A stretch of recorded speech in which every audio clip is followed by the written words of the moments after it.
Hey, welcome to CTV, Toxic Sky and the Breakaway Civilization. This is another one of our alternative CTV episodes devoted to things that some people consider beyond the pale of discussion. And we're tackling that again tonight.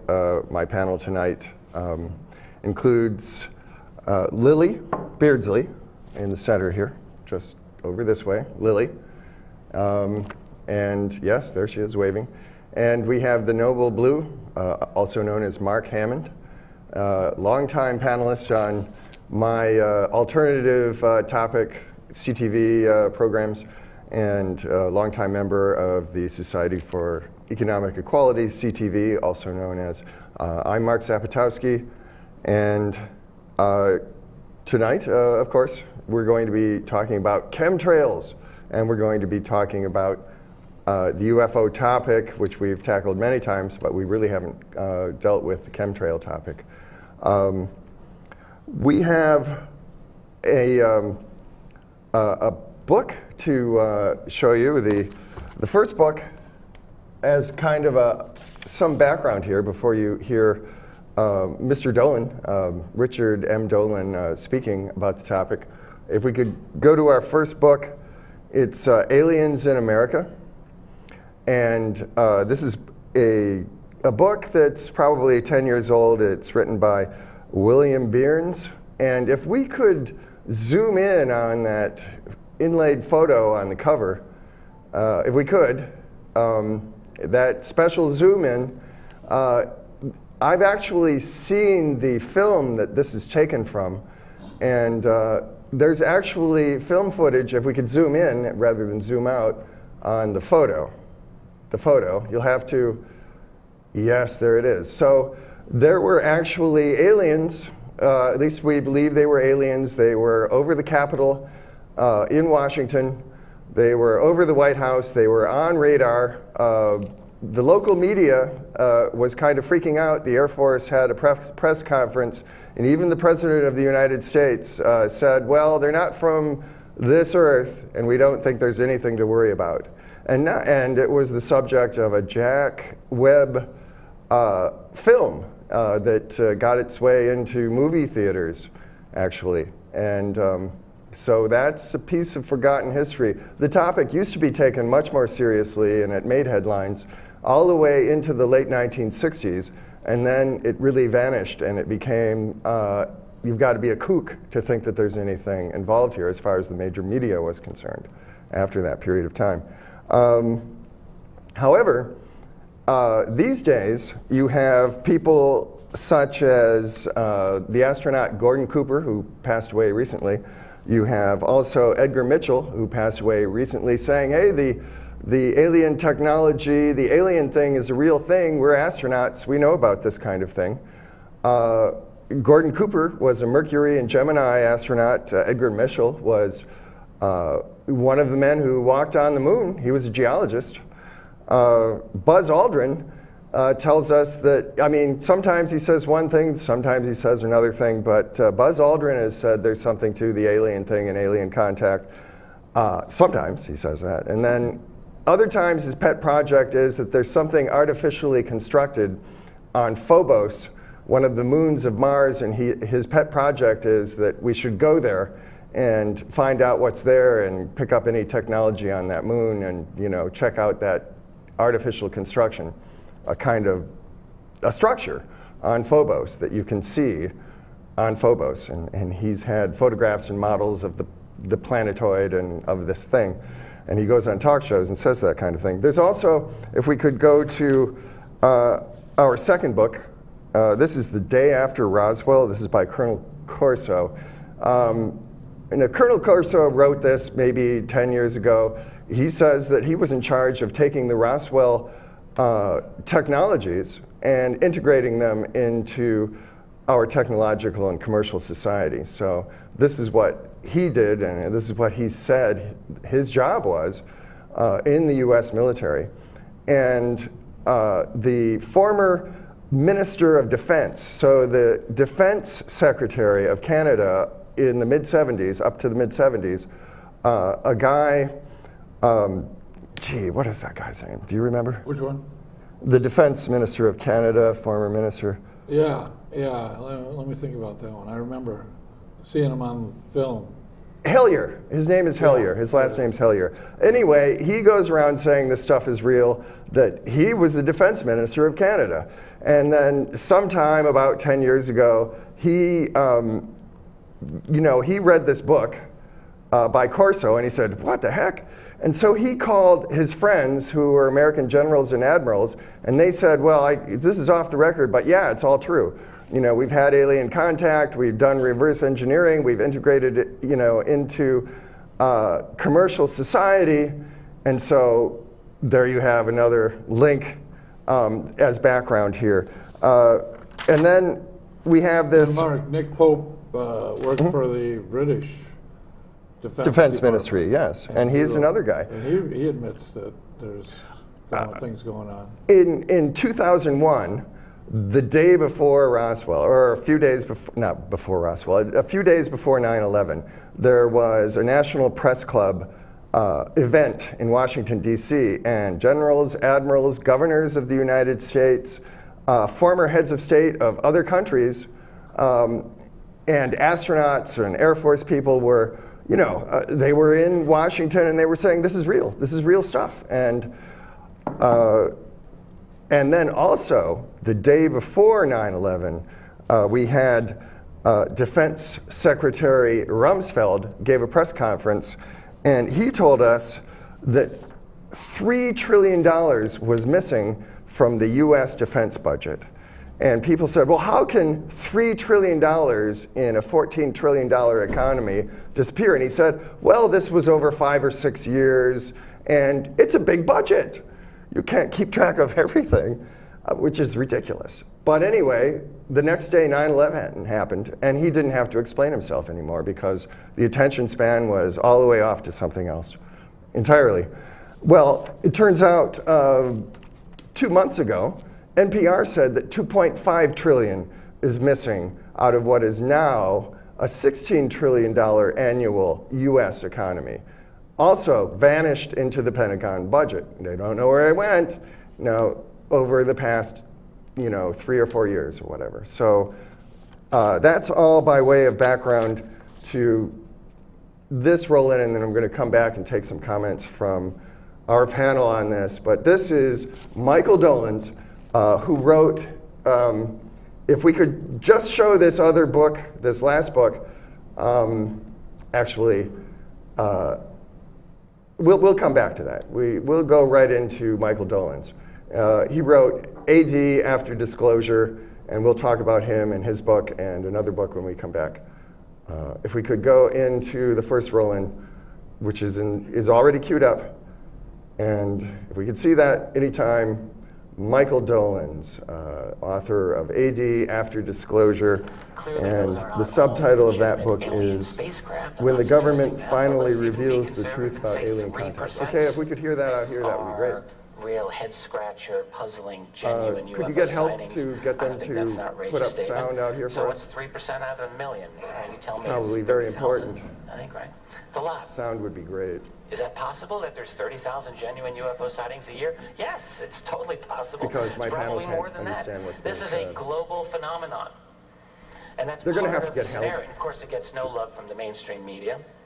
You've got this amazing thing happening every single day, worldwide, and no attention. It's as if it's just not there. I once thought of the analogy of Wonderland, Alice in Wonderland. So Alice sees the little rabbit hole and she falls down, down, down, boom, and she's in this incredible place where reality is upside down. Well, we have Wonderland. It's when you turn on your television and you turn on your mainstream media. It's this fictitious reality. We live in the real world where there actually are UFO sightings. And you enter Wonderland, the media world, where this is not a thing. So that's part of our world. So yes, one part of the reality is in the classified world, there's been recoveries, and there have been military engagements as well as a global phenomenon. Some of these quotations here, by the way, these are just a few from Freedom of Information Act. acquired documents over the years. These are old ones from, this one's from 1950. Since July 30, 1950, objects round in form have been sighted over the Hanford Atomic Energy Commission plant. Air Force jets attempted interception with negative results. All units, including the anti-aircraft unit, battalion, radar units, Air Force fighter squadrons, and the FBI have been alerted for further observations. Holy smokes, if that had come out in 1950 when this was written, can you imagine the response the public would have given to that? When instead at the time the government was saying, no, nothing to see here, this is not a phenomenon at all. Well, clearly the public view and the classified view are two totally different things. By the way, the last statement that is on there says the Atomic Energy Commission states that the investigation is continuing. And what I've always found interesting about that is that in our acquired documents from the government, we never got any follow-up investigation. So clearly, there was one, but what was the conclusion? Well, we don't know what the follow-up was. And on and on. There's so many of these, and I don't want to belabor it. I've done that many other times. On my website, by the way, richardolanpress.com, I did one article which I still think is useful called 12 Government Documents. 12 documents that prove government interest in UFOs, and I've got like a top 12 there. So with acquired technology, ongoing classified engagements, you can imagine what our national security betters would think. They think this must be kept absolutely secret. This is too explosive. And that, I think, was their decision. That means control over media. That means control over the academic world. That means control over the scientific community. There are people who think, well, that's impossible. And I would just say, think again. It's really not that hard. You know, back in olden times, like the 1990s, when I started researching this pre-web, pre-internet, I think it was still hard for people to wrap their brains around the fact that the intelligence community dominated our mainstream media so completely. I don't think that's really difficult to argue now. I mean, really, who doubts it? We have a handful of media corporations that control about 80 or 90%, I think, of everything that you're likely to see, read, or hear in the course of your day. They dominate it.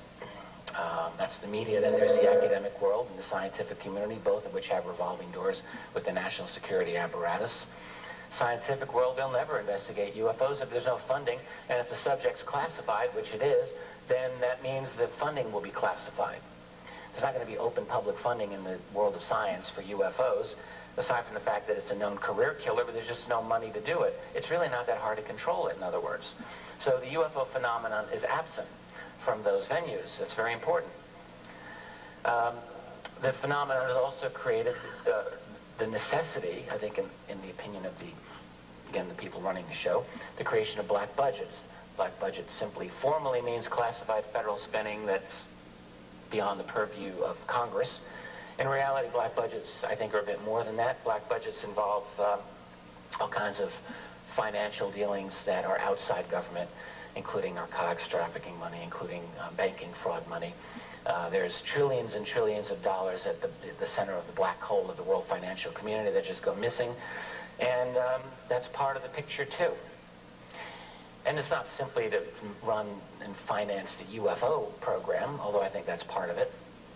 I mean, basically, if you want to raise secret armies, then you need a lot of money, and you don't always want to go to Congress for that. If you want to, you know, engage in regime change constantly, you may not always want that to be from your official sources of funding as well. So the whole role of financial fraud in this world, I mean, this is something that we really have not discussed, I think, intelligently as an adult group of people in the United States, but it's there. And again, the UFO phenomenon is part of that. This, I think, is part of the genesis of the black budget culture. Involving, well, as I just got ahead of myself, illegal financing, criminal financing. Yes, cocaine at Port Agency. That's what they do. Hey, look, what are we? Less than 100 miles away from the Mena, Arkansas airport, right? Remember? Not that long ago, a bit of infamous history. Cocaine importation right here, right in the backyard. That went on, and that's beyond political party. I think we can all understand that. That's Democrat, that's Republican. It doesn't really matter. So, but all of that is important. It's important to generate the cash for research and also security. In fact, I had a conversation a couple of years ago with a very prominent scientist who told me point blank that the research on the UFO tech program And is that's very Michael Dolan. Michael Dolan, who wrote AD, After Disclosure. And I have some feedback here. But if we could see his book, After Disclosure, which should be 4, I think. After Disclosure. Yes. Number 4. Book number 4. Book number 4, After Disclosure, Michael Dolan's. Anyway, the title of his book that I recommend is After Disclosure, When the Government Finally Reveals the Truth About Alien Contact. And we do have quite a bit of problem with an echo and feedback. So maybe it's the volume on the TV is too much. I don't know. But anyway, there you have it. Richard Dolan. Turn the volume down on the TV. Yeah, it seems that it's on the side of the TV. Right there, there's a volume control, and that seems to be some kind of problem. Okay, so Michael Dolan talks about the generating the black budgets, which I mentioned. Trillions and trillions of dollars go missing, go into the Pentagon budget, for we don't know where it goes. There's also, he believes, trillions, vanishing out of financial scandals that goes into this other development. Essentially, another civilization that could be a century or more ahead of what we think we have in terms of technology is actually the state of technology, because ever since the late 1940s, at any rate, the United States has been acquiring alien technology. Several alien ships have been shot down in our atmosphere. Actually, the U.S. used to send up planes to attack them, and a lot of pilots were lost in this whole operation to try and bring them down. So the U.S. did this in order to acquire the technology. And so there you have it. And if we could look at this last book, this is by Paul LaViolette, and this also somewhat goes into the history of anti-gravity propulsion and the U.S. Secret government and secret aerospace technologies. This is called Secrets of Anti-Gravity Propulsion. Tesla, UFOs, and Classified Aerospace Technology. Paul LaViolette, if we could see that book so you know what it looks like. There it is. And, an interesting fun fact is that in the 1950s, in the mid-1950s up to about 1960, aerospace trade journals, that commercial airliner manufacturers looked at, and, they were saying that anti-gravity propulsion was here in the laboratory phase, and that in a few years it would be commercial. It never happened, but this is why people had the belief that your car was going to be some kind of anti-gravity device. It wasn't just a Jetsons fantasy. It was actually something that it was a real technology that was being developed. But where did it go? So this is part of that breakaway civilization. Okay. Any opening comments, Blue? Yeah. It's a really great book. I mean, if you can recommend one book for people to read, that would be the book. Secrets of Anti-Gravity Propulsion, because it goes scientifically back with formulas, mathematics, talks about the, who was the guy, Townsend? The anti-gravity devices and would shoot off into outer space? Thomas Townsend developed, when he was in high school, in the early 1920s, an anti-gravity device. He had a device. He did it with some capacitors, whatever that is exactly. But he goes into some detail about this, their blueprints and such things. And from there on, he developed some little flying saucers and stuff eventually. And he was involved in the Philadelphia experiment controversy. And the Nazi Bell and all that stuff. There was another interesting character that was part of that whole scene too. I mean, besides Tesla, that Oh, it was Brian De Palma's brother. He did these experiments with spinning objects, and he found that if you could rotate objects fast enough, they would actually lose weight and begin to fly on their own. So just the rotation alone would create these radiation pulsations that would lift objects up. Mm-hmm. Brian De Palma, the movie producer, His brother. His brother. Well, Lily. And a lot of these guys die, too. You know, remember the Philadelphia experiment, a lot of the scientists died on Yes. these early experiments because there's all this intense radiation that comes with this stuff. Well, there were crew members on the ship, and scientists, they too. had sanity problems, and they had like dying of cancer problems and all that kind of thing. Because it's a pretty unusual energy source. And there's many reports of UFOs having these same sort of pulsation pods underneath them, where they have these like domes underneath them, that they use this technology. And the B-2 bomber on the picture, on the cover of that book, uses some form of this technology on the leading edge. Well, strangely enough,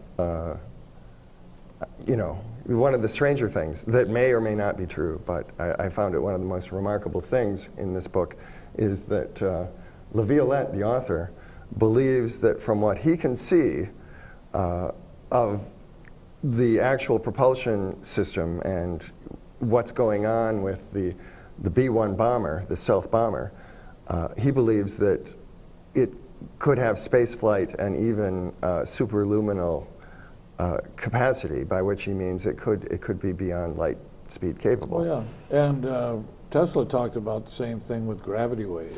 There is a British citizen that the U.S. wants to extradite to the United States, who, when he was 19 years old, invaded the Pentagon and NASA electronically through the internet, and he came up with a list of ships that were not naval ships, but he says that this is a space fleet that involves hundreds of crew members and listed officers and names of vessels, and his only conclusion is that the U.S. actually has an advanced Well, why do you think space we fleet. haven't been back to the moon in 50 years? Do you think we really haven't been back to the moon in 50 years? Or we've landed, what, a dozen or nearly a dozen spacecraft on Mars now, and no other society on this planet has been able to do that. And, you know, can anyone tell me that they know for certain that the U.S., if it's able to do that, has not landed people on that planet? And remember that video I don't think that we can say that. from the Russians with the big ship that just before all the static what came on the thing, there was this big cigar-shaped ship in the Yes, picture, and then Phobos another, 2 incident. one of the early Russian probes. That's on Lily, the internet. You can look that up. any comments? This is all kind of a little bit older than my knowledge, but I wanted to touch more on, from the Roland, the kind of cover-up aspect and talking about how they control kind of what you see and what you hear, and control people's ability to look into this type of thing. Kind of harkens back to the thing that's going on now with the they're finding that a lot of Russian hackers and Russian bots have been controlling a lot of social media, and all sorts of Facebook pages and Tumblr and Twitter pages have been shut down because they were found out that they were actually Russian propaganda accounts that were trying to push people to vote a certain way in elections. And it kind of reminded me of that kind of tie-in to what's going on now, of things that you don't think are manipulated really are, and you kind of got to watch out for everything. Even just that stupid joke page you follow could be something more than you realize. I think that's a very good point. That's what the chemtrails are about, trying to keep people numbed out. Just like fluoride in our water.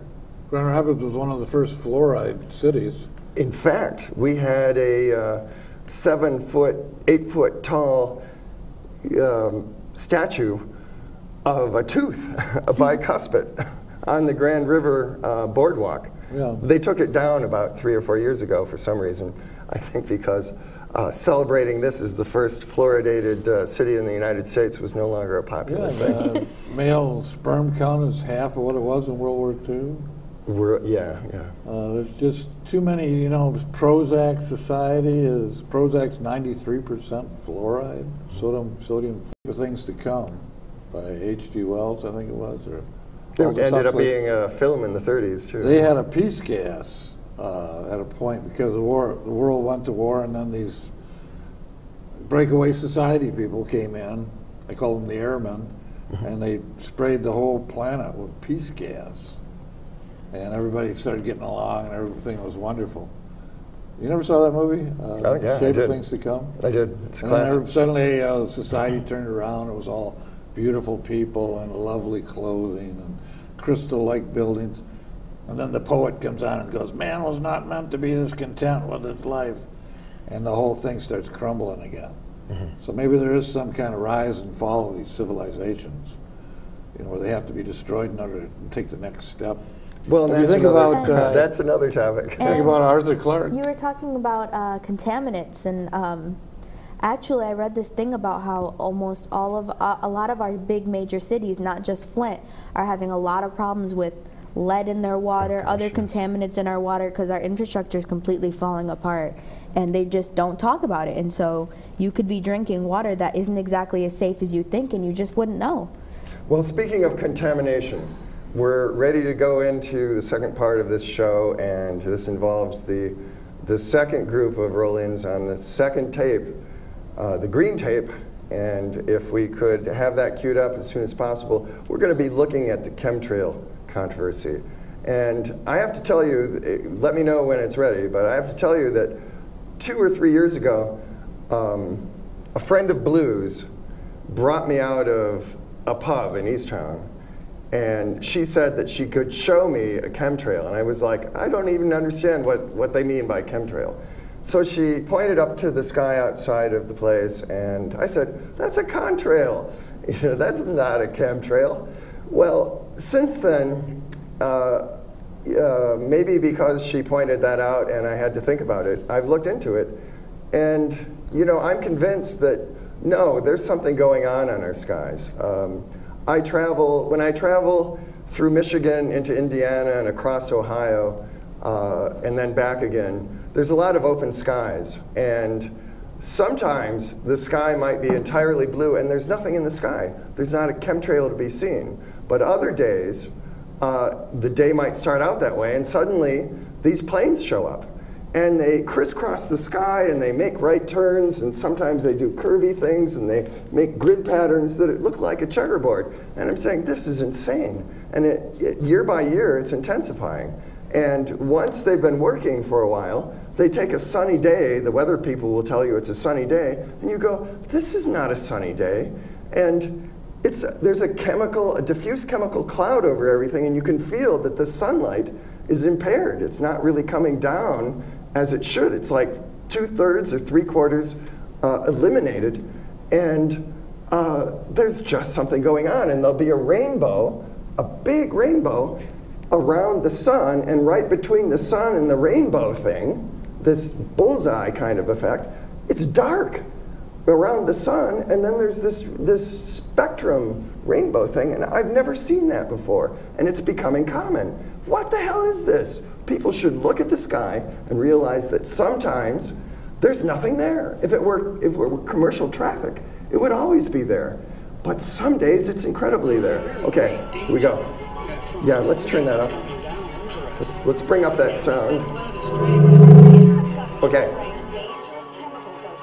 Is the government experimenting with our weather? Question at the heart of a phenomenon called chemtrails, now being widespread attention. Millions of tons of toxic poison released during the Cold War. The United States military conducted. The government is up there in airplanes, putting all kinds of chemicals that change or manipulate the weather, leaving what you see there. They call that a chemtrail. Geoengineering. They say if it's poison in the sky, show high levels of these chemicals in our rainy soil. Plans to spray chemicals into the atmosphere to manipulate Reflect the sun on direct to the body. and that's why health department records show a sharp increase in barium and aluminum in California's water supply. Cooperative effort between all the nations in weather prediction and eventually in weather control. The Army's need Okay, we're going to have another roll-in. This is from a film that is available on the internet. I found it on a Mirror site. It says it has no content of its own, but it's called the Scott Reed Channel. And the title of this particular piece is called Frankenskies. And it's quite amazing. There was another piece that was there yesterday and it's gone today. And so these particular videos have a way of getting taken down, and all YouTube will do is give you an exclamation mark and no explanation to why it's not there anymore. So hence the need for these Mirror sites, I guess. Anyway, Frankenskies, and if we could immediately go into this next one, it'll be well worth it, and then we'll come back for a few minutes of panel discussion, and if we could, as soon as it's ready to go into the next, okay. I would like to take you into the laboratory and show you a few of the experiments that led us to our outdoor experiments concerning something about that type of work. Maury, we're conducting experiments in cloud seeding aimed at determining whether or not weather modification techniques might possibly prevent lightning fires. Now, we carry this work on by seeding clouds with silver iodide nuclei. We disperse silver iodide from specially developed generators located either on the ground or on aircraft. Our experience has been that we can do the best job through aircraft seeding. Again, man looks to his own efforts to increase the flow of water. Since the 1946 experiments of Dr. Vincent Schaefer, we have known that some clouds can be modified through seeding to yield additional precipitation. In 1961, Congress directed the Bureau of Reclamation to begin a long-range study of cloud seeding with the aim of eventually augmenting the nation's supply of water. The program, called Project Skywater, continues at many sites throughout the United States.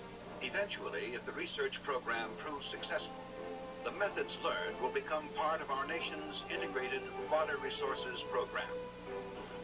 In 1962, during the Vietnam War, American forces responded with Operation Assembles a team of highly trained scientists and technicians to fly into mature hurricanes. Scientists working on the project were convinced that they could reduce hurricane devastation using a process called cloud seeding by spraying the thunderclouds inside the hurricane with a chemical called silver iodide.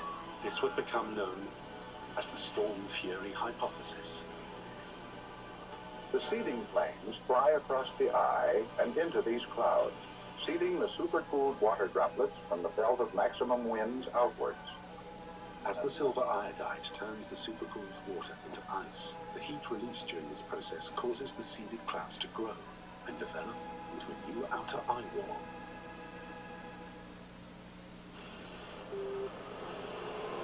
At that time, the United States, Pierre Saint-Amand, was part of the team assembled in a top-secret cloud seeding operation known simply as Project Popeye. In May 1967, as monsoon clouds developed over the Ho Chi Minh Trail, Armand and his team put their new weapon to the test.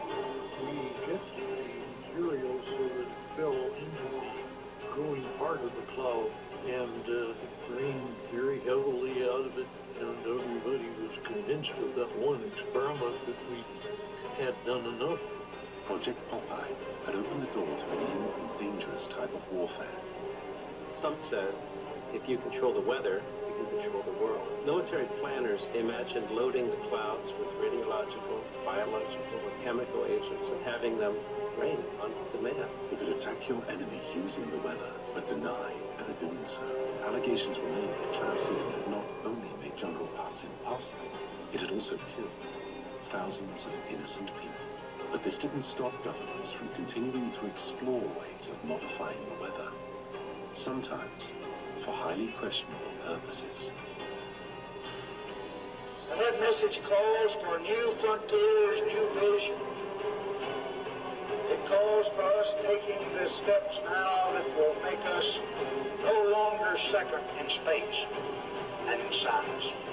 It lays the predicate and the foundation for the development of a weather satellite that will permit man to determine the world's cloud layer and ultimately to control the weather, and he who controls the weather will control the world. It lays the steps that's necessary to provide a nuclear rocket that will produce benefits that are so unlimited that I couldn't tell you about them if I had all that. July 1976. Companies like Enron helped come up with this. Scientists are trying to figure out a way to block the sun to try to slow down global warming. Yeah, it's a measure of the feeling of desperation that some of them feel. Are they really thinking they could do that? Well, some of them are seriously proposing, and I think it's completely nuts. Yeah. You know, you put another kind of pollution, sulfur dioxide, up to orbit, cover the atmosphere. The sky won't be really blue in the way it is now anymore, but it would block out some of the sun's heat so that we wouldn't have to take the difficult steps to stop spewing all this global warming pollution into the atmosphere. And of course, there are a lot of problems with what they're proposing. You could actually spray sulfuric acid in the stratosphere 20 kilometers over our head and use that to stop the planet warming up. And Wait, ugly tactics. You could spray something into the atmosphere to change. Okay, spray pollution into the atmosphere to stop it warming. How do you do this? You start with a fleet of modified business jets and say 20,000 tons of sulfuric acid into the stratosphere every year, and each year you have to put a little more, and this doesn't, in the long run, mean that you can forget about cutting emissions. We will need to rein in. No, we'll get to it eventually. But in the meantime, we're shrouding the Earth in sulfuric acid. So people are terrified about talking about this because they're scared that it will prevent us cutting emissions. Right, and also that it's sulfuric acid. We put 50 million tons of sulfuric acid in the air now as pollution, and it kills 1 million people a year worldwide. Okay, but it'll be better if we put more in. We're talking about 1% of that. 1% more, we're just killing 10,000 more people. You can do math. What happens to the sulfuric acid after it's sprayed? Does it just stay up there? No, it rains down, but it's a tiny addition of what we're already doing. Is there any possible way this can come back to bite us in the end? It actually turns out to be an old idea. This was known since President Johnson. You ever look at those planes up there? They have contrails behind them. Maybe all those planes with the contrails, maybe they're actually spraying chemicals into the atmosphere right now, and Uncle Sam isn't telling us. Seems extremely unlikely. That the United States is not telling something to its citizens? That seems extremely likely to me. Read the newspaper. I think they might have your idea already. This geoengineering idea, in its simplest form, is basically the following. You could put fine particles, say salt.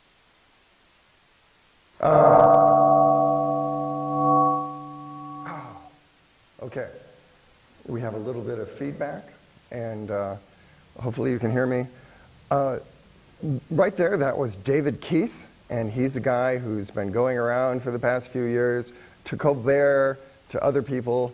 He's been going to Britain, he's been going to Australia and New Zealand, he's been going to Canada, and he's here in the United States, and he's saying geoengineering, meaning having a fleet of planes to spray silver iodide, sulfur dioxide, and aluminum sulfate into our atmosphere as an aerosol at a high level in the atmosphere is a good thing because it will give us a chance to adjust our energy economy to a non-carbon-based form, which isn't going to work with Trump as president, I have to tell you, but scary thing. The thing is that for all appearances, it's been going on for years and it's intensifying.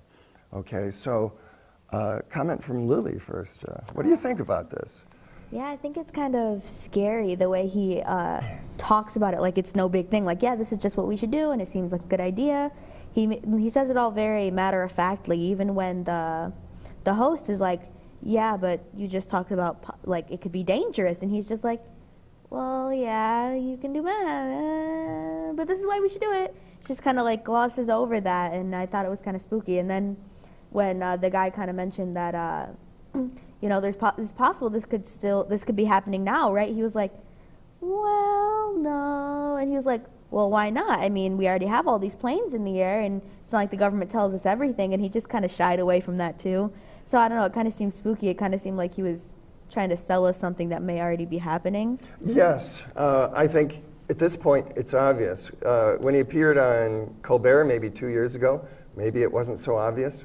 To me, it became really obvious last year because I garden. I have like a micro farm here in Grand Rapids. And so I'm out there for more than half of the year, and I see the sky. And very often I realize that, you know, there was a problem. There was a thin, diffuse cloud that got thicker and thicker as the day would go on. And this is a problem for agriculture. I mean, if plants aren't getting the sunshine, we're in a problem. And I was reminded at the time, last year, that I'd seen a video where a woman in British Columbia said that the forests are dying. And she related it to the spraying. Could be that it's the reduction in photosynthesizable light. Blue? Well, let's take a look at the foundation of this. Do you remember Diane Rehm from Diane Rehm show? We have Blue here? Yes. Well, she... Can we get a shot of the area? A person call in about the chemtrails, and there was a so-called expert on her show about the chemtrails, and he said there's no evidence of this, and she just bought it right up. You know, Diane Rehm. Remember Diane Rehm? She used to ask all these tough questions of these people.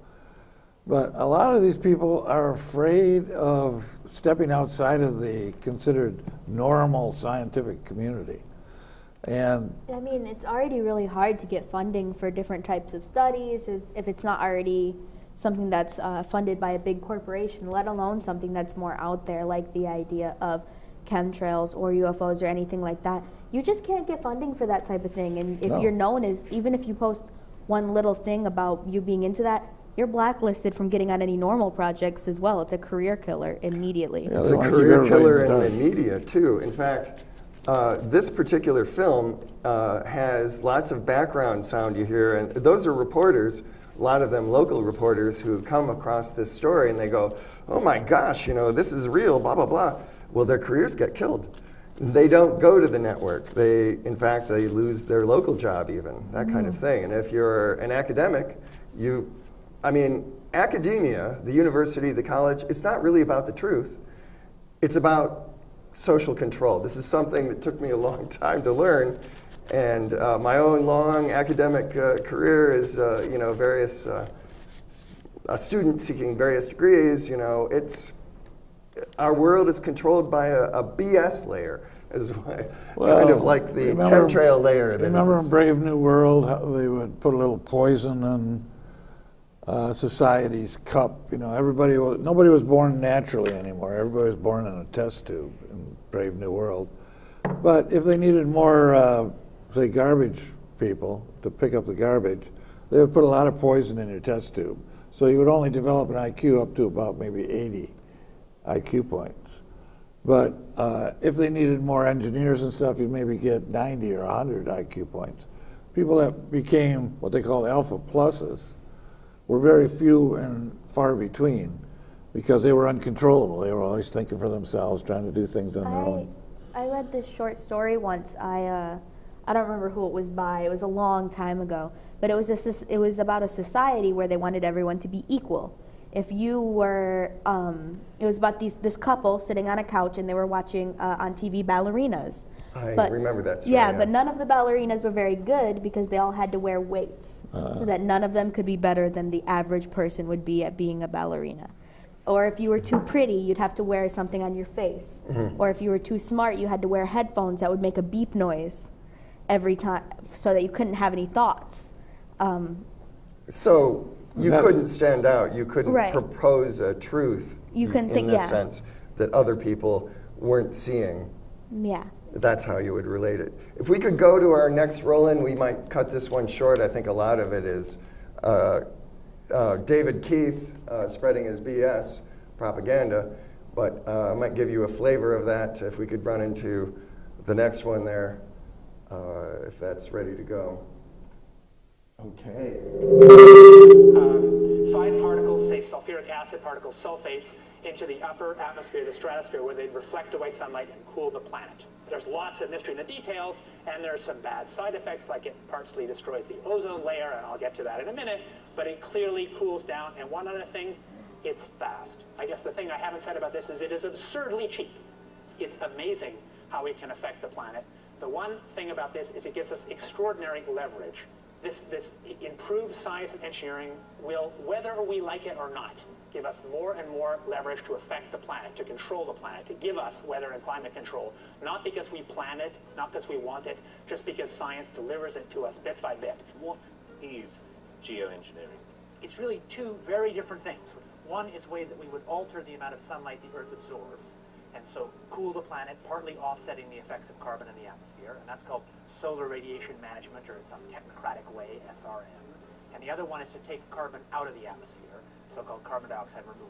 Before we get on to solar radiation management, let me ask you about the carbon dioxide removal. A Royal Society report here in the United Kingdom back in 2009 said that no method of carbon dioxide removal has yet been demonstrated to be effective at an affordable cost with acceptable environmental impacts. And they only work to reduce temperatures over very long timescales. I think that's exactly right, and I can say that both as an author of that report and as somebody running a startup company trying to capture CO2 from the air. Before we get into the pros and cons of it, how solar radiation management might work? Conceptually, it's simple. Doing it is not the hard part. You could use aircraft or other methods to deliver literally tons or millions of tons of very small reflective aerosols, tiny particles, say, to the upper atmosphere. Spraying them out at a high altitude. Correct. Isn't one of the problems with the climate and studying the climate is that it's incredibly difficult to know exactly how it works. It is very difficult to model. Sure, it's impossible to know exactly, but you can still learn a lot. So we actually ran a survey almost a year ago now that took data, high-quality data, from 1,000 people in the UK, Canada, and the US to try and understand public support for research on these technologies and, you know, what kind of political leanings influence people's decision to be for or against. And in fact, we found pretty broad support for research. But that particular opinion survey that you're talking about, it also came up with the finding that 64% of subjects agree that humans should not be manipulating nature in the way suggested by solar radiation management. Exactly. Well, that would suggest that there isn't particularly broad support at the moment for the theory behind it. There's not broad support for doing it, and I think that's quite a healthy thing. I mean, I'm one of the people who, maybe starting 20 years ago, most helped to open the door to get public conversation going. How do you think, in that case, the public can be convinced, given that there is, as we saw with this project in Britain, tremendous skepticism, even about research at what you say is a very, very benign level? Public opinion will evolve over a long time, and from my point of view, the goal is to try and make that public opinion be able to be shaped by facts as well as possible, and also shaped by people's values. It's not to promote this. So actually, well, it is in part to promote this. I mean, you're a great enthusiast for this, and as you said, you have your own private company, which is... And my private company works on a very different part of it, which doesn't suffer from these governance challenges. But it is all to do with the issue of geoengineering. I mean, you know, it's an incredibly sensitive topic. And I actually don't think my job is wrong. My job is to help clear thinking and clear knowledge about the tools we have to regulate climate risks, among them this one. And I'm perfectly prepared to find the results show that we should never do this. So if it works, and again, we don't know it does, it provides some protection in the near term. Isn't there a problem, though, that you could end up with different effects in different parts of the world? I mean, you could, for example, find that although you're reducing the amount of sunlight and the amount, therefore, that the Earth is warming up. And I want to come on to the governance, but I want to ask specifically about the science of this, which is how far can you tell whether the effects of solar radiation management are then going to cause perhaps a catastrophic loss of rainfall in a certain part of the world? At the moment, it seems to be hazy, this. I think it's not as hazy as that. So using exactly the same climate models as we've used to estimate the problems with CO2 in the atmosphere, the underlying climate problem, we've applied those same models and same techniques to look at this. And the results so far, I have to say, look pretty good. That's why we're paying any attention to it. Richard Branson himself, who owns the Virgin Airline Group. Another example is the array of technologies, often referred to collectively as geoengineering. One that has gained my personal attention is stratospheric aerosol injection, or SAI. A method of seeding the stratosphere with particles that can help reflect the sun's heat, in much the same way that volcanic eruptions do. an SAI program could limit global temperature increases, reducing some risks associated with higher temperatures and providing the world economy additional time to transition from fossil fuels. This process is also relatively inexpensive. The National Research Council estimates that a fully deployed SAI program would cost about $10 billion yearly.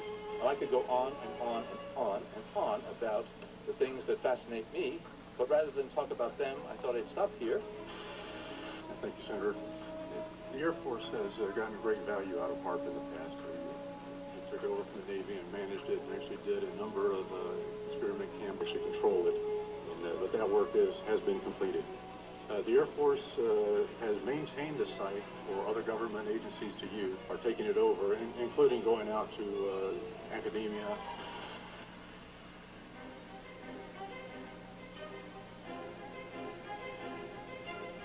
International corporations are modifying our weather all the time, and they're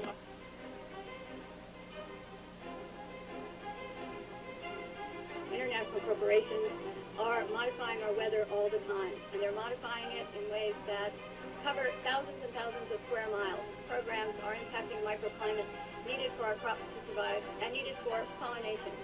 The other issue is that a lot of times we're talking about mitigation for climate change. It's rather... We can go back to her. Well, anyway, okay, maybe it's a good point to stop. You saw, actually, more of this guy, David Keith, trying to sell this proposal for something that's actually going on already, even at the time he was speaking. You also saw John Brennan in 2016 talking about something that was actually going on at the time that he was speaking to the Council on Foreign Relations, saying that it's such a great idea. Such a great idea that when they find out it's already going on, they say, wow, it's a great idea, so let's do more of it. That was the CIA director at the time, under Obama. You also had Rosalind Peterson addressing the United Nations, and she's saying that photosynthesis is being cut down. She's saying that trees are dying because of the pollutants reaching the roots, the aluminum sulfate, the silver iodide, the sulfur dioxide is killing trees. She's saying, and you don't see this part, but she says that aluminum levels, that sulfur levels are way up. You know, you have mercury levels way up in reservoirs in the western United States, in California and Arizona. You know, so what the hell is going on? And you know, no wonder these sites keep getting taken down. You can bookmark them, and like I said, you'll come back to them, and rather than an explanation, YouTube will give you an exclamation mark in a black box. And what does that mean? You know? I want to talk a little bit about, there's been like a lot of big issues actually with YouTubers coming out and saying, we don't know what's going to get taken down. We don't know what we can post, that either they're going to take it down or it's going to be demonetized, because they're just, anytime a corporation or an advertiser or anyone tells YouTube, hey, we don't like this, then YouTube just cracks down on it immediately. And people are like, well, you could just post videos other places, but YouTube is one of the biggest hosting sites. People don't, so it's kind of like no one knows where else to post videos. If you post a video somewhere else, there's a good chance it's not going to be found. So it's an easy way for these big corporations to kind of cut down on things they don't want people to know about. I mean, the controversy that Trump has generated, you know, and that actual fake malicious news has generated is very damaging, because it's already apparently killed net neutrality, and it's damaging the internet at a time that we really need it. I mean, there's an unfortunate aspect to internet freedom, but the benefits far outweigh the bad aspects, and we're throwing the baby out with the bathwater. A lot of YouTube channels are like that were previously like news channels. They talked about serious issues like wars going on and atrocities and, you know, the shootings going on in America, really serious issues. They were like, well, we just can't talk about that stuff anymore because YouTube does not like any type of videos that have any type of controversial anything. Even if it's just a news show talking about the facts of what's happening, it can still get taken down. People have got to support internet freedom now more than any other time, or else we're going to go back to a major media-controlled environment at a time that we can't afford it. Blue, your comments. Well, I don't even have a computer, so I don't have the internet, and I seem to get along fine with just reading books and watching movies. But that's it's hard for you to learn about stuff that's happening all over the world as it's happening if you don't really have access to those types of things. That's what history is about, too, is that the things that we take as being unique have happened before, like betrayal of a country by the leaders and lining their own pockets. That's been done as long back as they have. Conspiracy is a real thing that does happen. It does happen, and it has happened forever, really. You don't tell, one of the reasons Hillary Clinton lost that election was because she was honest with the American people and said, you got to lie to people sometimes. Or at least tell different. You have to have a public opinion and a private opinion on different versions of the truth to different parties. Bush or Trump is the biggest liar America's ever had, and Jimmy Carter just came out and said that's what America really wants, is a jerk like Bush or Trump. But we've survived all these people in the past. We've survived Caligula. We've survived Napoleon. We've survived a whole bunch of people to get to the point now where we're on the verge of going interstellar with extraterrestrial civilizations.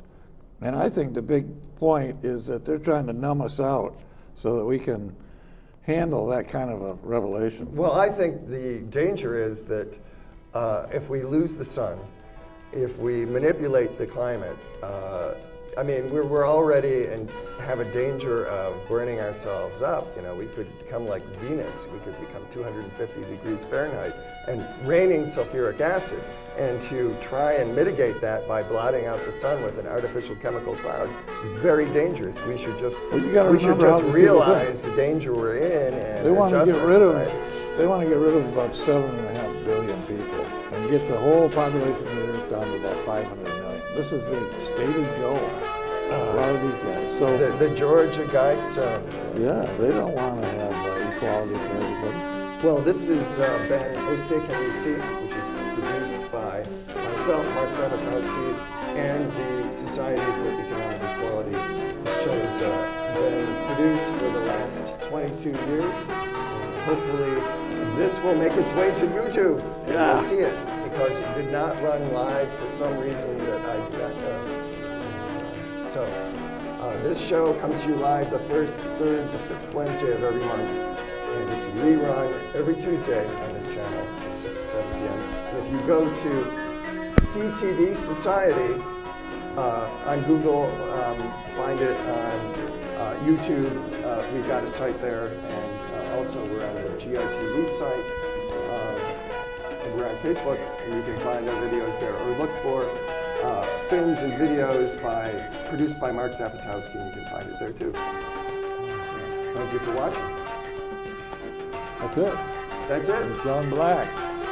We're John Black. You're probably still on tape. Are we still on? Are we still running the internet feed? Are we still feeding to the internet? Can you tell me? If so, okay, we did it. We got it. We're done. Okay. We're done. All right. Train wreck from Well, I can feel